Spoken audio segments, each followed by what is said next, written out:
El desarrollo de la industria y el aumento del comercio. Bueno, a partir de ahora vamos a ver cómo va a influir la revolución industrial fundamentalmente en la industria textil en Gran Bretaña. En el siglo XVIII existía un gran comercio de indianas. Indianas era un tejido de algodón estampado procedente de la India. Y bueno, pues el gobierno británico, para incentivar la industria en la isla, prohibió su importación, o lo que es lo mismo, no permitía que ese tejido de algodón ya confeccionado en la India se pudiera exportar a Gran Bretaña. Y con ello estimuló, por tanto, la producción del tejido de algodón en el interior del país. O lo que es lo mismo, si tú prohíbes que llegue a tu país ya un tejido de algodón elaborado fuera de ese país, pues lo que hace es que dentro de tu país pues se tenga que elaborar ese mismo producto. Y es lo que intenta, estimular la producción de tejido de algodón en el interior del país.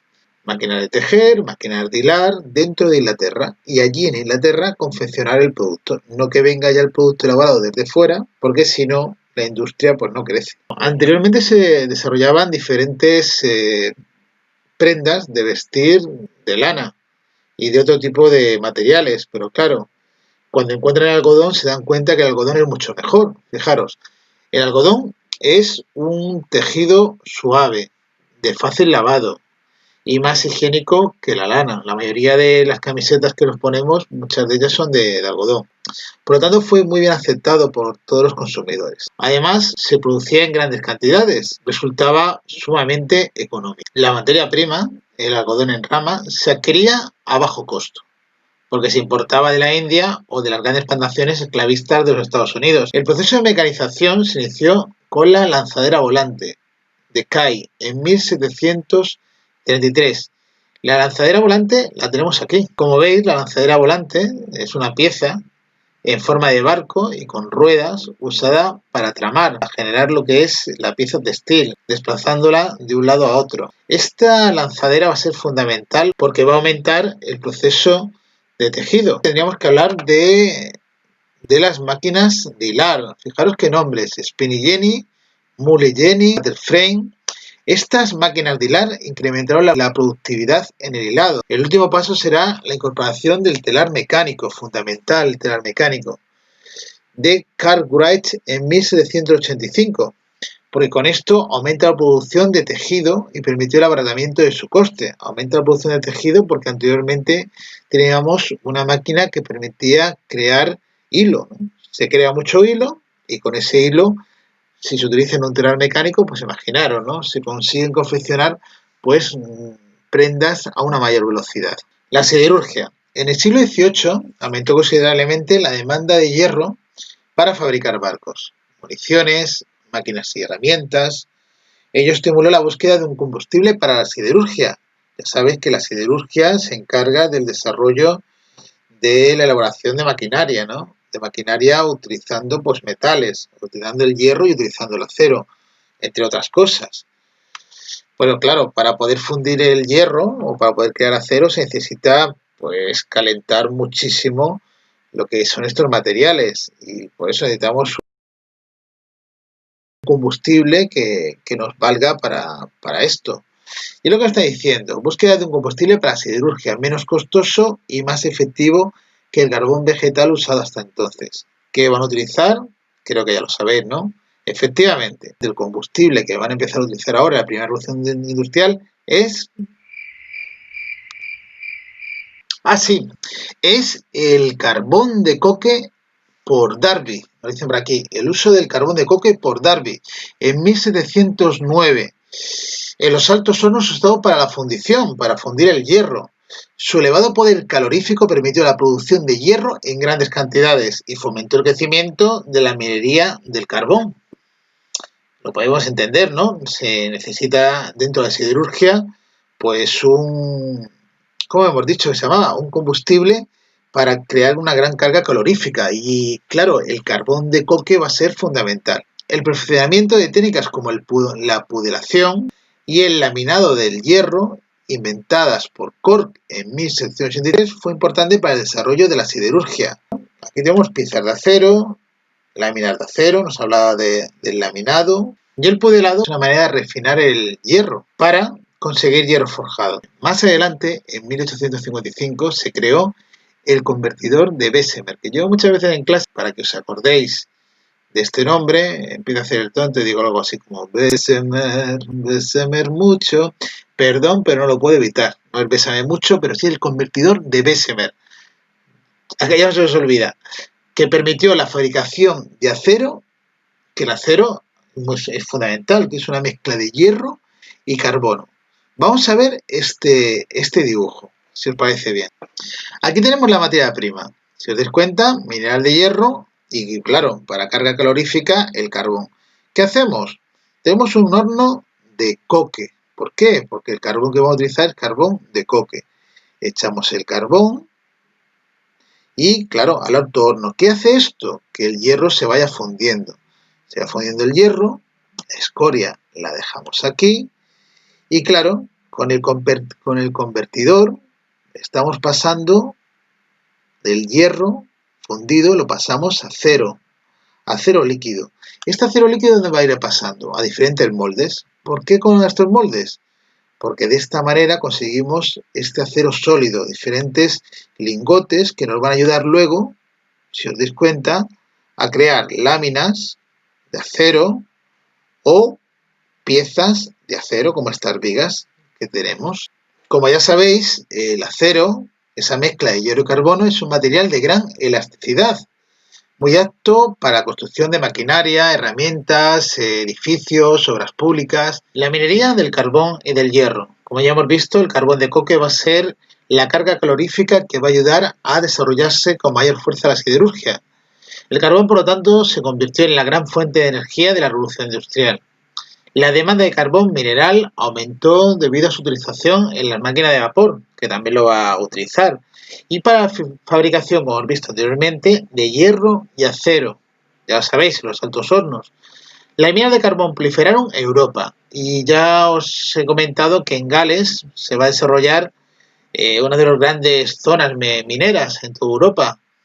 Se extraía carbón de alta calidad por su elevado poder calorífico, ese que luego vamos a utilizar en el convertidor de Bessemer. Las regiones carboníferas atrajeron a las industrias siderúrgicas que se estaban desarrollando para proporcionar hierro para las nuevas máquinas. En estas regiones se generaron los característicos paisajes negros, os podéis imaginar. Claro, toda esta minería, pues toda la escoria que va a generar toda la sociedad, fruto de la escoria de material y del humo derivado de la combustión del carbón. En cuanto a la expansión comercial, tendríamos que decir que la revolución industrial dio paso a una economía de mercado, en la que se producía no solo para el autoconsumo, sino también para la venta en mercados urbanos. Claro, la mejora de los sistemas de transporte facilitó el comercio interior y también el comercio exterior con las colonias extraeuropeas que tenía el Reino Unido, pues también podía generar o desarrollar el mercado dentro de ellas. Claro, ¿qué hacía? Pues en sus colonias que tenía repartidas en medio mundo, exportaba la producción de las nuevas industrias y con eso conseguía despegar la industria en su país. Una de las cosas que va a lograr la revolución industrial es que triunfe el capitalismo. Claro, la revolución industrial impulsó el desarrollo del capitalismo, un sistema económico sustentado en el liberalismo económico. Esto ya lo hemos hablado, cuando hemos hablado de liberalismo, sabéis que el liberalismo se basaba en un sistema parlamentario, en la división de poderes, en un sufragio censitario, pero paralelamente pues también se basaba en la propiedad privada, en la ley de la oferta y la demanda. El liberalismo político está muy unido al liberalismo económico. Esta doctrina se basaba en la iniciativa privada y si tenemos que destacar a alguien, a uno de los autores más importantes del capitalismo, sin lugar a dudas, es a Adam Smith. El capitalismo es un sistema económico en que los instrumentos de producción, por lo tanto, esos instrumentos que utilizamos para elaborar los objetos, el espacio donde se desarrollan, la fábrica, la maquinaria, importantísima, e incluso los stocks de bienes, que no sería otra cosa que los productos ya elaborados que se almacenan para luego ser vendidos, son de propiedad privada. Es un propietario, un burgués o un grupo de personas que tienen pues los medios de producción. son los dueños de los instrumentos de los medios de producción. La actividad económica responde a la libre iniciativa de los individuos. ¿Qué significa esto? Que si una persona se levanta por la mañana y va a las 7 de la mañana a su trabajo, no es porque le apetezca, sino es porque cree que de esa manera va a conseguir el máximo beneficio o va a conseguir un salario determinado. Y así pasa, en cierto modo, así ocurre con el sistema capitalista. La actividad económica responde a la libre iniciativa de los individuos. Claro, cada persona intenta buscar su máximo beneficio. El que se levanta temprano porque va a conseguir un salario determinado, el empresario que se levanta también temprano, pues porque también hace lo posible con esa iniciativa que tiene de poder adquirir el máximo beneficio posible. Y es un sistema, y aquí está quizás el problema, o quizás está el quid de la cuestión, no planificado, en que la intervención del Estado debe reducirse al mínimo. Claro, por eso luego, de tarde en tarde, tenemos estas crisis cíclicas dentro del sistema capitalista, que nosotros ya hemos padecido alguna que otra, por desgracia. Los intereses de los particulares, lo que es lo mismo, los intereses de los vendedores o compradores, nos dicen que concurren en el mercado que solo regula mediante la ley de la oferta y la demanda. ¿Qué es esto de la ley de la oferta y la demanda? Porque sabéis perfectamente que un producto determinado pues tiene un precio, pero este precio no es un precio fijo, sino que este precio se puede ir, ¿cómo diría yo? Se puede ir alterando, puede ir cambiando. Por ejemplo, este rotulador tiene un precio determinado, puede valer, yo qué sé, 80 céntimos, puede valer 1 euro, pero si este es el único rotulador que hay en una sala en la cual hay un contrato que tú tienes que firmar y que ese contrato te va a dar el trabajo de tu vida, te puedo asegurar que este rotulador o un bolígrafo determinado, su precio se va a incrementar. ¿Por qué? Porque se basa en la oferta y la demanda. Si hay muchos productos y hay muy poca demanda, el precio baja. Si hay pocos productos y hay mucha demanda, pues el precio sube. La ley de la oferta y la demanda. Esto lo estamos viendo continuamente a día de hoy, porque vivimos en un sistema capitalista. El capitalismo se ve azotado por las crisis de sobreproducción, provocadas por un exceso de producción en relación a la capacidad de consumo de la sociedad. Si se producen muchos productos y la gente no compra esos productos, pues ¿cuál es la consecuencia? Pues que disminuyen las ventas, la caída de los precios y finalmente, si no se siguen sin vender estos productos, el cierre de empresas y lo que sigue el paro obrero. Todo esto creo que nos suena porque por desgracia llevamos ya unas cuantas crisis económicas en nuestro país. En cuanto al crecimiento de la finanza, teníamos que darnos cuenta que en este momento surgen las entidades bancarias, que se multiplicaron y diversificaron convirtiéndose en captadoras de ahorro. Tenemos bancos de depósito y suministradoras de capital a la industria, que son los bancos de inversión. Tenemos dos, bancos de depósito y bancos de inversión. Además, los bancos actúan como intermediarios, facilitando los pagos y los intercambios. Claro, esto es muy importante, lo que estoy diciendo. Ahora, la necesidad de capital, la necesidad de dinero, fundamentalmente porque el capital son muchas cosas. Pueden ser una fábrica, puede ser, como os he dicho, el stock, puede ser muchas cosas, pero fundamentalmente las empresas necesitan liquidez, necesitan dinero.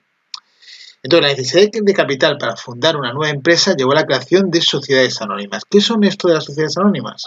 En las sociedades anónimas, el capital se divide en participaciones. Vamos allá. Aquí tenemos una serie de accionistas de la empresa. Cada accionista, si os dais cuenta, tiene unas acciones determinadas.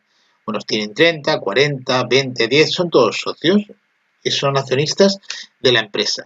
Por lo tanto, es una sociedad por acciones. Tiene un capital inicial de 600.000 euros esta empresa, es lo que vale.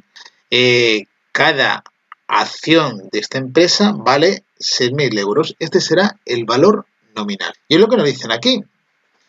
Volvemos aquí.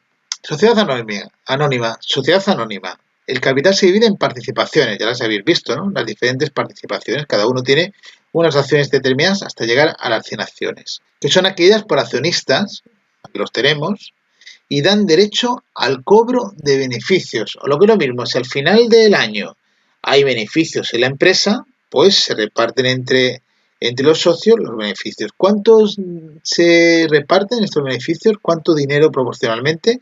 Proporcionalmente a las acciones que tienen. Si tiene un 30% de acciones, el 30% de los beneficios de la empresa pertenece al accionista A. Si tiene un 40%, el 40% de los beneficios pertenecerá al accionista B. Y así continuamente. Si hay pérdidas, exactamente igual. Quien más acciones tiene, si esta empresa no consigue ganar dinero, es el que más va a perder. Esto está claro, ¿no? Lo entendéis perfectamente. Estas acciones, como veis, tienen un valor nominal. En este caso, cada acción valdría 6.000 euros, ya que la suma de todas las acciones serían 600.000 euros, en relación con el capital de la empresa que emite las acciones. La compraventa de acciones se realiza en la bolsa. Las acciones se pueden comprar y vender, y eso se hace en la bolsa, que se rige por la ley de la oferta y la demanda. Si existen muchos compradores, pues ya podéis imaginaros, y pocas acciones, ¿qué va a pasar? Que sube la cotización de estas acciones. Si existen muchos compradores y pocas acciones, a la venta su cotización sube por encima de su valor nominal. Entonces, en vez de valer 100.000 euros esta acción, en la bolsa sube. Pero ¿qué pasa si ocurre todo? Cuando ocurre lo contrario, su valor, por lo tanto, disminuye. Si hay pocos compradores y muchas acciones que quieren vender, pues su valor nominal bajaría. A lo mejor bajaría a 5.000, a 4.000, a 3.000. Y si no consiguen venderlas en un momento determinado y no tiene beneficio la empresa, pues la empresa termina en bancarrota y finalmente termina cerrando. Reino Unido se mostró partidaria del librecambismo o de libre cambio, es decir, de la no intervención estatal en el comercio internacional. Vender los productos sin ningún tipo de aranceles. El libre intercambio de mercancías entre los distintos estados, porque a ella la beneficiaba. Daros cuenta que era el taller del mundo y lo que él quería vender, querían vender sus productos, por eso optaban por una política librecambista. Pero ¿qué ocurre con aquellos países que quieren que se desarrolle su industria y aparecen por sus fronteras los productos ingleses, que son más baratos y encima mejores? ¿Creéis que esos países van a conseguir desarrollar su industria si no ponen freno a esto? Claro, fijaos lo que nos dicen, para evitar la competencia del Reino Unido y fomentar el crecimiento de su propia industria, tanto los países del continente como Estados Unidos aplicaron medidas proteccionistas. ¿Y qué significan medidas proteccionistas? Que cuando llegan estos productos, por ejemplo, en este caso del Reino Unido, a estos países que tienen una industria emergente, lo primero es que les obligan a pagar una serie de aranceles, o lo que es lo mismo, les imponen unos aranceles, unos impuestos, a la entrada del producto de extranjeros, con el objetivo de que sean más caros, para que no sea rentable su importación. Claro, si tú llegas a la frontera con esos productos y te crean o te imponen estos impuestos, tus productos luego a la venta van a ser más caros. ¿Por qué hacen esto? Para proteger la industria de estos países que realmente quieren que se desarrolle. Y si dejan pasar libremente estos productos, pues al final nadie compraría los productos de este propio país. El siglo creo que queda claro. La expansión de la industrialización.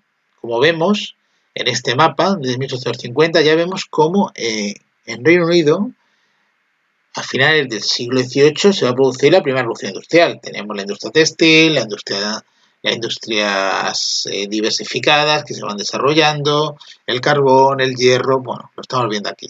Pero, ¿qué pasa en Europa? Tenemos en Europa, a principios del siglo XIX, a Francia y a Bélgica, donde la industrialización se sustentó en la explotación de yacimientos de carbón. ¿Veis estos triangulitos? ¿Veis Francia? La cantidad de minas de carbón que hay. ¿Veis la zona también de Bélgica?